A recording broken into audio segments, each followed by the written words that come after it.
we will start with eukaryotic cell. Okay.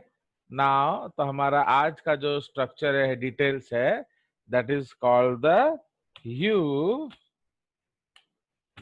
okay, that is called the eukaryotic cell. Okay, so eukaryotic cell. Now actually eukaryotic cell में हम लोगों ने basically prokaryote का पूरा detail खत्म कर दिया था.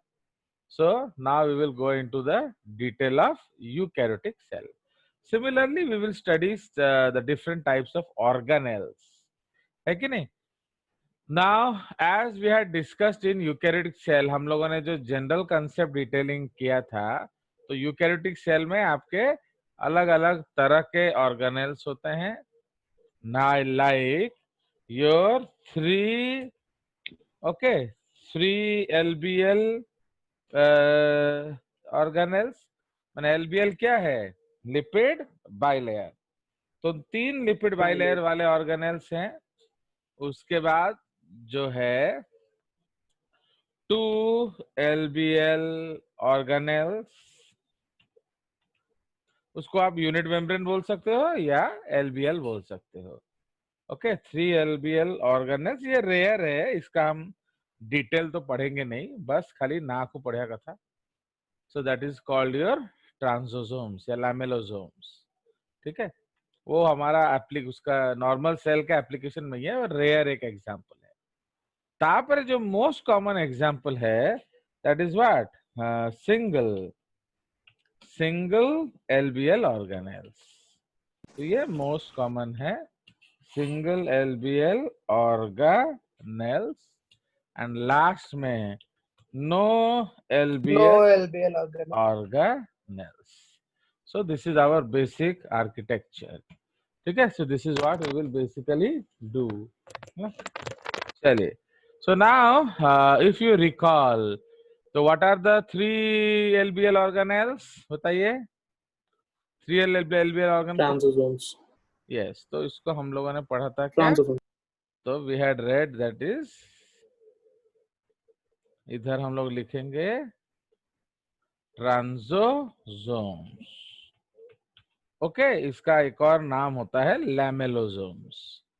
चलिए नाउ, हाँ, तो हु आर यू? सर आत्मन. हाँ, आत्मन सर. तो आज तेरा वॉइस अलग लग रहा है. Have you taken some energy, black energy? चलिए सर गाला बैठ गए. ओके ओके, चलिए. So this is the transosomes. तो उसके बाद आ जाएगा 2 LBL में कौन कौन से आ जाएंगे? माइटोकॉन्ड्रिया. उसके बाद क्लोरोप्लास्ट. प्लास्टिड मत बोला करो, okay, because there is controversy in plastids. आप क्लोरोप्लास्ट बोलिए. Chloroplast are not plastids and all plastids don't have 2 LBL, है कि नहीं? And actually chloroplast is also not 3 LBL. अगर आप उसको एक्चुअली सोचेंगे, उसमें भी 3 LBL होता है कि नहीं? बट वो इग्नोर करते हैं लोग. तो आपका जो 3rd LBL क्या है? बोलिए, which is the 3rd LBL of chloroplast? Thylakoid membrane. Yes, तो थाइलाकोइड मेम्ब्रेन है. तो इसलिए थाइलाकोइड मेम्ब्रेन आपका क्या है? It is the 3rd LBL. तो समझ रहे हो? तो इसीलिए there are a lot of different membranes.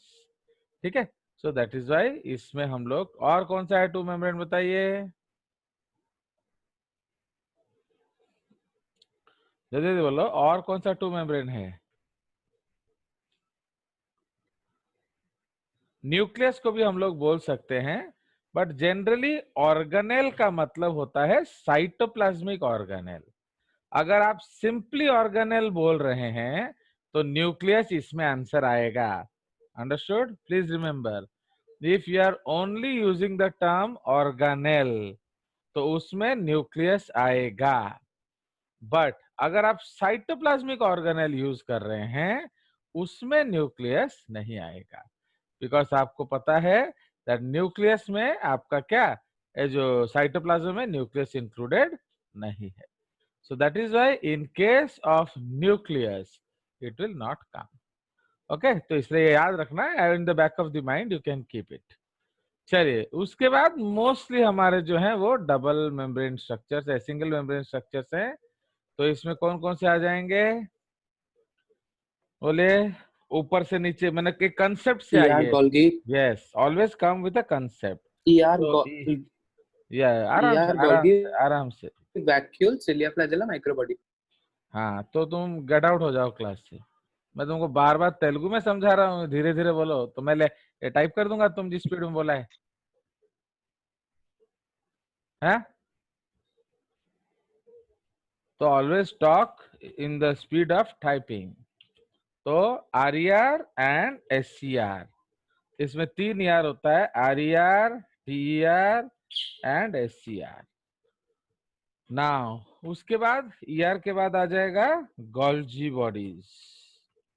Okay, तो गोल्जी बॉडीज के बाद आ जाएगा क्या? आपका वेसिकल्स या वैक्यूल्स. ओके, तो वैक्यूल्स आ जाएगा. उसके बाद तो ये 3 आपका इरिलेटेड हो गया, Cilia गोल्जी flagella. या वैक्यूल. नाउ सिलिया फ्लैजेला जो है हम ले सकते हैं. Okay, we can take it, but उसको भी ट्रू ऑर्गेनल बोलना सही बात नहीं है. ओके, तो सिलिया इसको हम लोग एक हैशटैग लगा देंगे, क्योंकि ये जनरली ट्रू ऑर्गेनल्स में नहीं आता है. फाइन, तो सिलिया एंड फ्लोजेला. फ्लोजे, So lysosome, यस. तो जो मेन चीज है उसको बोलो.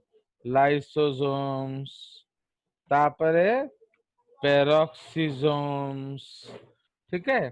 तापरे ग्लाइऑक्सीसोम्स एंड सो ऑन.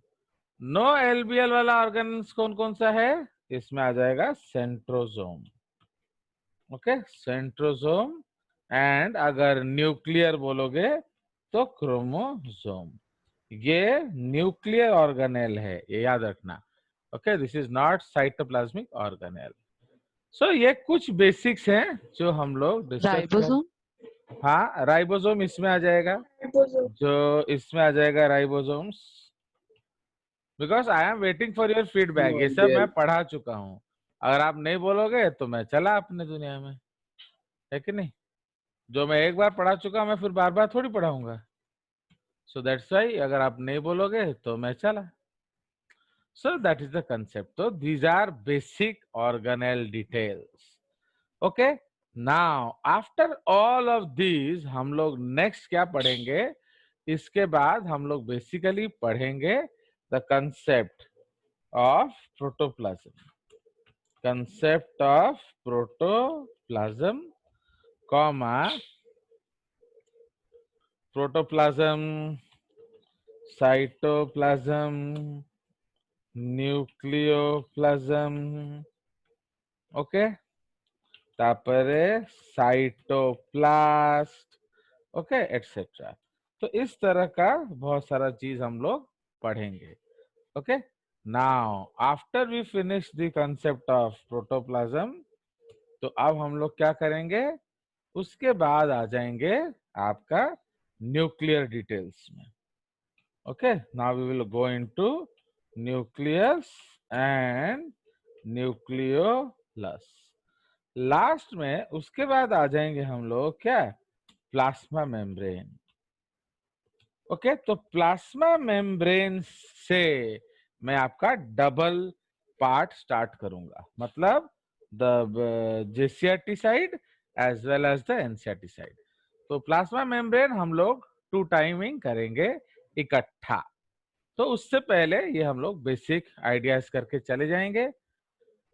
उसके बाद हमारा जो डिस्कस करेंगे हम लोग सेल फिजियोलॉजी. ओके, सेल या उसको मेम्ब्रेन फिजियोलॉजी बोल देते हैं. तो इसमें आ जाएगा मेम्ब्रेन फिजियोलॉजी.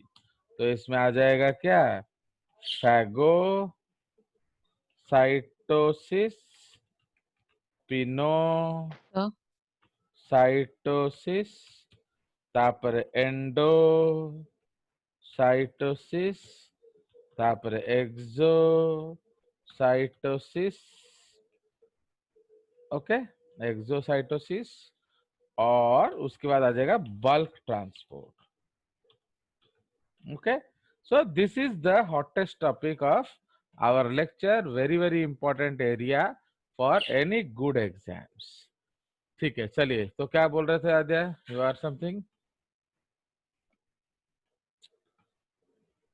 चलिए, so will go ahead. So now we will enter into the structure. तो सबसे पहले हम लोग करेंगे क्या, आवर हेडिंग। तो ये कंसेप्चुअल हेडिंग है हम लोग का। तो सबसे पहले जो हेडिंग देंगे हम लोग, that is semi autonomous organelles. Okay, our first concept is semi autonomous organelles. ठीक है, मतलब ये टोटली ऑटोनोमस नहीं है। तो सेमी ऑटोनोमस ऑर्गेनेल्स, इसमें आपका दो कंसेप्ट आएगा। This is mitochondria,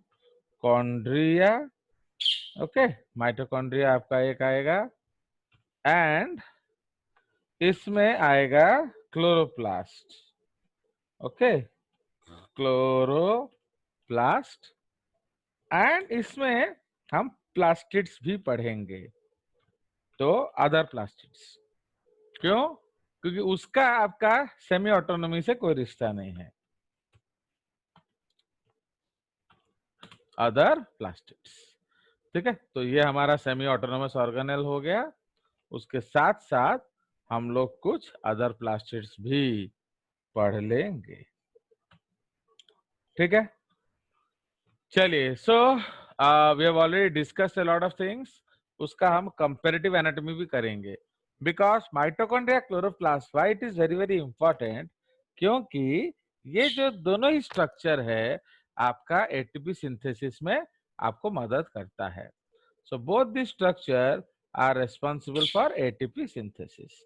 so that is why अब हम लोग को क्या करना पड़ेगा, तो यही चीज आपको समझना पड़ेगा, दैट ये सिंस एटीपी सिंथेसिस में मदद करता है, इसका माने this is homologous. Actually both this organelles are homologous, दोनों एक ही चीजों से बने हैं। Clear? So that is what we will discuss in our lecture, the homology between chloroplast and mitochondria. ठीक है, सो अकॉर्डिंगली हम लोग थोड़ा उसके बारे में देखेंगे। चलिए, so now we will start with mitochondria.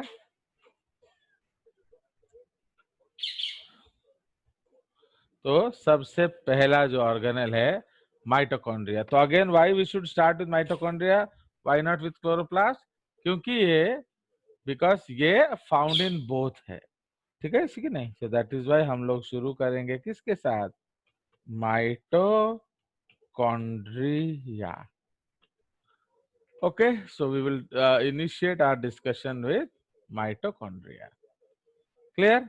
Now अब इन केस ऑफ माइटोकॉन्ड्रिया, किसी को कुछ बीच में पूछना है पूछ सकता है, okay, so you don't need to remain silent. If you want to ask something, you can ask. Now mitochondria के बहुत सारे नाम हैं, actually a lot of names are there in case of mitochondria. Now okay, a lot of names are there in case of mitochondria, and that is basically based on what, उसका physiology। तो इसलिए according to physiology उसके अलग अलग नाम्स हैं। सो हम लिख सकते हैं also called, okay, also called as chondriosome, sarcosomes. What is sarcosomes? Okay, muscle mitochondria और प्लास्टोकॉन्ड्रिया, और भी इसके बहुत सारे नाम हैं, ठीक है। वो हम जब जेसीआरटी करेंगे उसमें इसका और लिखेंगे। नाउ सो ये उसके अलग अलग नेम्स हो गए, ओके। नाउ उसके बाद ये जो ऑर्गेनेल है, तो इसका हिस्ट्री बहुत सुंदर है, एंड इसके पीछे बहुत सारा साइटोलॉजिकल एक्सपर्टीज एड अप हुआ है। like the term okay, the term mitochondria,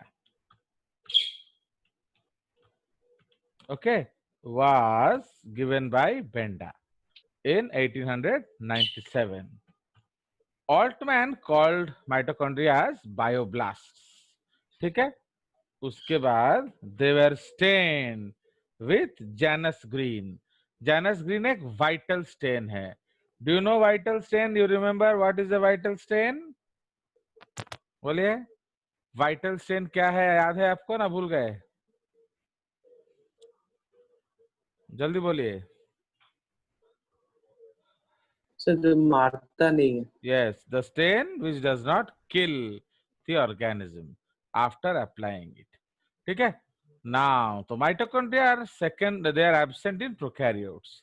तो यहाँ आपको याद रखना है, mitochondria are absent in prokaryotes, but its homologous structures help in ATP synthesis.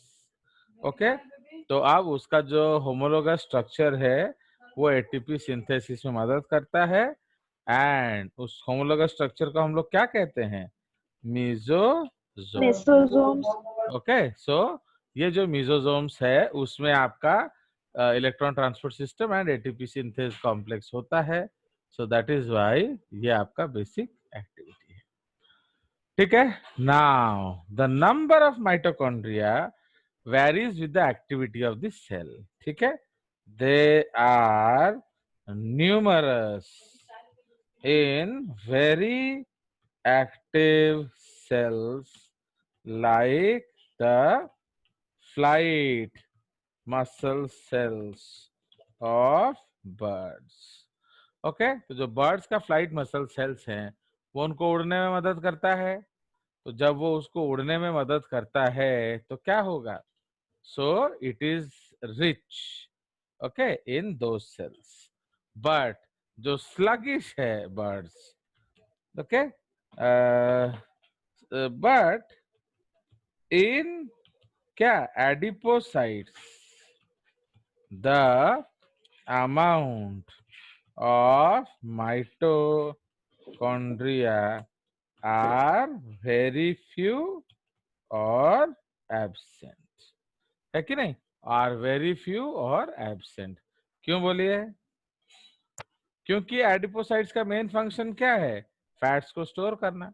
तो सिर्फ वो फैट्स को स्टोर करना चाहता है, तो इसीलिए उधर आप माइटोकॉन्ड्रिया देके क्या करना चाहते हो? तो वहां माइटोकॉन्ड्रिया बहुत ज्यादा कम होगा. ठीक है. So this is with respect to some about this history and details. Now they are present. ठीक है, तो mitochondria are present in living eukaryotic cells but absent in prokaryotic cells like bacteria and BGA. ये हम जानते हैं. Now mitochondria are again, why this is not there? Because of the membranes. तो membranes, mitochondria are lost secondary in some highly specialized eukaryotic cells like mammalian RBCs. Okay, तो इसलिए mammalian RBCs में आपका ये सेल सेकेंडरीली लॉस्ट होता है. What do you understand by secondarily lost? इसका मतलब पहले था. ओके, तो mitochondria are lost secondarily in some cells. इसका मतलब they were there in the beginning but later on they are lost. तो RBCs lose their organelles. Okay, RBCs lose their organelles. क्यों? In order to accommodate more hemoglobin. है कि नहीं? So that is the case. Now the method of cell respiration. So how do they respire? The method of cell respiration followed in them is, cover देखिए जा, followed in them is what? तो किस तरह का cell respiration उनमें होता है, बोलिए।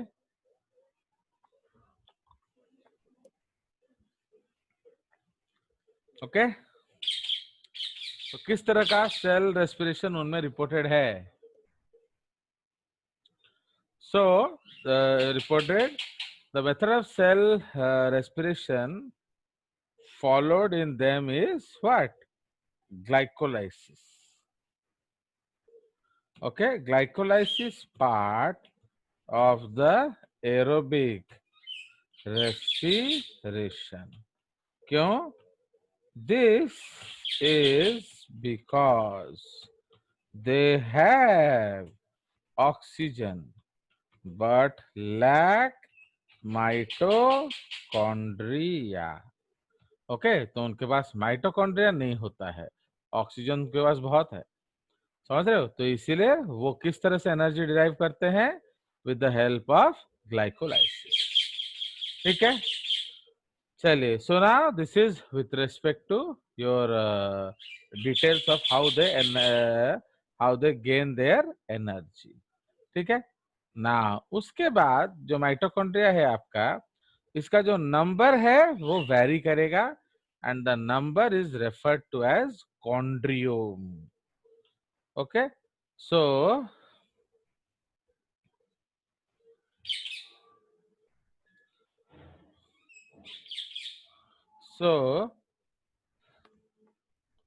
number of mitochondria per cell is known as chondriome.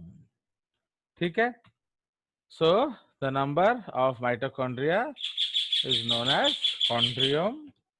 Now, a single mitochondria occurs in primitive eukaryotes like chlorella, microasterias. Okay, now 25 occur in sperms, human sperms. Occur in human sperms, 300 to 400 in kidney cells, 500 etc etc etc. You don't need to Ghosh any of these. आपको ये घोषने का जरूरत नहीं है, बस याद रखेंगे ना। एमीबा चॉस उसमें बहुत ज्यादा होता है, अराउंड 1,40,000 के आसपास। Okay, now okay sorry 50,000, 1,40,000 in eggs of sea urchin, 5 lakh in flight muscle cells of क्या, ऑफ बर्ड्स। तो बर्ड्स के फ्लाइट मसल सेल्स में 5 लाख होते हैं। Now green plant sales having chloroplast, okay, हम लोग जो डिस्कस करते हैं दैट जो क्लोरोप्लास्ट है उसमें sorry plant cells they are deficient in mitochondria. उसका एक मेन रीजन क्या है? That plant cells also have what? Plant cells also have your chloroplast. Chloroplast. तो प्लांट सेल्स में क्लोरोप्लास्ट होता है, इसीलिए उसको ज्यादा माइटोकॉन्ड्रिया की जरूरत नहीं पड़ती है। अंडरस्टैंड? सो इसलिए ग्रीन प्लांट सेल्स जो है having chloroplast often contain lesser number of mitochondria, okay, compared to non green plant cells. ठीक है, and animal cells. Dormant and inactive cells possess fewer mitochondria. All mitochondria have cell. We already discussed this point. चलिए, so now next point. तो अगर हम लोग इसका एक structure देखेंगे लास्ट में, तो उसके बाद उसके बारे में भी बात करेंगे। Now, तो size and concept I generally don't teach, so you can read it from any book. Now, जो शेप अलग अलग होता है, so the shape may be different. Okay, so we can write the shape क्योंकि अलग अलग तरह का माइटोकॉन्ड्रिया आपको मिलता है। so shape जो है, the common shape is cylindrical और sausage shaped. Okay, उसी तरह से it is क्या? It is spherical in east. Other forms are filamentous, club shaped, racket shaped, vesicular, etc. तो ये आप जब प्लांट टैक्सोनॉमी पढ़ोगे तो हर कैटेगरी में जो सर हैं वो आपको बताएंगे इसका माइटोकॉन्ड्रिया ऐसा है, उसका माइटोकॉन्ड्रिया वैसा है एंड सो ऑन। तो आप उसको वहां से याद रख सकते हो ना। उसके बाद अब हम लोग चले जाएंगे उसका जो बेसिक स्ट्रक्चर पे। सो उसका जो बेसिक स्ट्रक्चर है that is also called the ultra structure. ठीक है ना। अल्ट्रा स्ट्रक्चर ऑफ माइटोकॉन्ड्रिया हमारे लिए काफी इंपॉर्टेंट है क्योंकि वही डिसाइड करेगा कंपैरिजन के लिए, इट विल हेल्प अस। ठीक है ना। जो माइटोकॉन्ड्रिया है उसका it is basically made up of what, to membranes. हम जानते हैं दैट माइटोकॉन्ड्रिया जो है वो बेसिकली दो मेम्ब्रेन से बना होता है। Okay now outer and inner, and ये जो आउटर एंड इनर मेम्ब्रेन्स है इसमें काफी वेरिएशन है। फाइन। सो अल्ट्रा स्ट्रक्चर। ओके तो अल्ट्रा स्ट्रक्चर में हम लोग क्या पढ़ेंगे? अल्ट्रा स्ट्रक्चर का मतलब क्या है? Microscopic view. So mitochondrion ON is a singular form, has two membranes, है कि नहीं? तो has two membranes, that is क्या?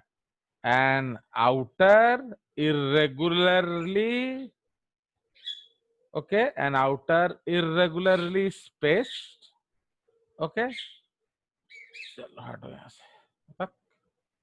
So an outer irregularly spaced and permeable, ये काफी permeable है, and permeable limiting membrane। Okay तो ये जो मेम्ब्रेन है ये काफी परमिएबल है। Okay it is chemically 40% lipid and 60% proteins. Okay तो ये आपका 40% लिपिड्स है एंड 60% प्रोटीन्स है। What are the proteins? Basically the porins, है कि नहीं? प्रोटीन्स में आप बेसिकली लिख सकते हो मेनली सर पोरीन्स। हाँ बोलो। तो वो परमिएबल लिमिटिंग मेम्ब्रेन क्या होता है? परमिएबल मतलब वो आने देगा सबको। हाँ, सर वो अंडरस्टूड? लिमिटिंग मेम्ब्रेन लिमिटिंग, जैसे always membrane is limiting membrane. समझे कि नहीं? आपका लिपिड बाइलेयर को लिमिटिंग मेम्ब्रेन बोला जाता है क्योंकि most of your solutes are what, water soluble, but आपका जो मेम्ब्रेन है ये फैट सॉल्युबल है। सो इसीलिए generally it is limiting all your substrates. उसका आदत, जैसे घर में देखो मम्मी डैडी हैं या फिर सपोज कोई दादा दादी है, वो हर समय कटर कटर करेंगे अगर कोई घर में तुम्हारा दोस्त आ जाए, है कि नहीं? So they are generally limiting people, तो उसको लिमिटिंग मेम्ब्रेन, लिमिटिंग पीपल बोलते हैं। वो नहीं चाहते कि ज्यादा लोग घर आए। उसी तरह से मेम्ब्रेन्स आर लिमिटिंग बिकॉज आपका जो है ओके लिखा है and permeable limiting membrane having porins, actually this is porins. Fine. So ये आपका पोरीन्स है। Now it is chemically 40% lipids and 60% proteins. ना पोरीन का मतलब क्या है? गेट है। For example everybody cannot come to your house. Why? Everybody cannot come to our school. भाई तुम जाके बोलोगे कि sir actually I am from the J sir class, तो I will also come to DAV-CSपुर, वो थोड़ी तुमको अलाउ करेंगे। वो उसी को अलाउ करेंगे जिसमें DAV-CSपुर का ID कार्ड होगा। अंडरस्टैंड? तो जस्ट लाइक दैट। तो समझ में आया? The inner selectively permeable membrane. सी परमिएबल का मतलब देखो बेसिकली आप याद रखेंगे हमारे पास दो चीजें हैं जो ऑलवेज आपको याद रखना है, एक है सल्यूट, एक है सॉल्वेंट। ठीक है तो one is solute and the other is solvent. Now तो ये जो सल्यूट है आपका, दिस सल्यूट, ओके, अगर सल्यूट सॉल्वेंट दोनों अलाउड है तो उसको हम लोग कहते हैं परमिएबल मेम्ब्रेन। बट आप किसी किसी सल्यूट को आने दे रहे हो, किसी किसी सल्यूट को आने नहीं दे रहे हो. सो that is called selectively permeable membrane. ठीक है. So the inner membrane, okay, the inner membrane is selectively permeable, having 80% proteins and 20% lipids. Now what are these 80% proteins? They are the channels and pumps for different solutes. समझ रहे हो? तो हर salute के लिए आपको अलग चैनल पंप रखना पड़ेगा. फाइन. तो इसीलिए सपोज जिस चैनल से मैं आता हूं उस चैनल से तुम नहीं जा सकते. ओके. तो जिस चैनल से सोडियम आ सकता है उस चैनल से पोटेशियम नहीं आ सकता है, क्लोराइड नहीं आ सकता है, कैल्शियम नहीं आ सकता है. इसलिए आपको क्या चाहिए? आपको सब चाहिए. Fine. So that is the case. You have to remember. So इसीलिए why here proteins are much more, because हम सिलेक्टिवली रखे हैं. ओके. ऊपर क्या है? एक गेट से सब आ गए. नीचे क्या है? अलग अलग गेट्स फॉर एवरीबॉडी है. ओके. चलिए. एंड ये भी एक इंपॉर्टेंट कंसेप्ट है, हम ऑलरेडी डिस्कस कर चुके हैं. एंड 20% लिपिड्स इधर characteristically it is rich in कार्डियोलिपिन्स. ये याद है? ये हम ऑलरेडी बहुत बार पढ़ चुके हैं. What are cardiolipins? इनको हम लोग कहते हैं डबल फॉस्फोलिपिड्स. देखिए ना, अब बायोकेमिस्ट्री अगर नहीं पढ़ोगे तो ये सब कैसे समझोगे? So characteristically it is rich in cardiolipins, double phospholipids, and these are also found in prokaryotic membranes. समझ रहे हो? तो ये आपका प्रोकैरियोटिक मेम्ब्रेन्स में है. So it helps one two prove that actually mitochondria are prokaryotic cells. Okay, are prokaryotic cells living living symbiotically inside another prokaryotic cell. Okay. तो इसीलिए ये सब हम ऑलरेडी एक बार बात कर चुके हैं, तो I don't think you should have problem. Okay. So इसलिए थोड़ा सा रिवाइज कर लेंगे, क्योंकि अभी उतना ज्यादा प्रॉब्लम नहीं आएगा. जब हम जेसीआरटी पढ़ेंगे तो ये बहुत ज्यादा प्रॉब्लम आएगा. तो समझ में आया? सो एंड तो ये कार्डियोलिपिन्स का खासियत क्या है? ये प्रोकैरियोटिक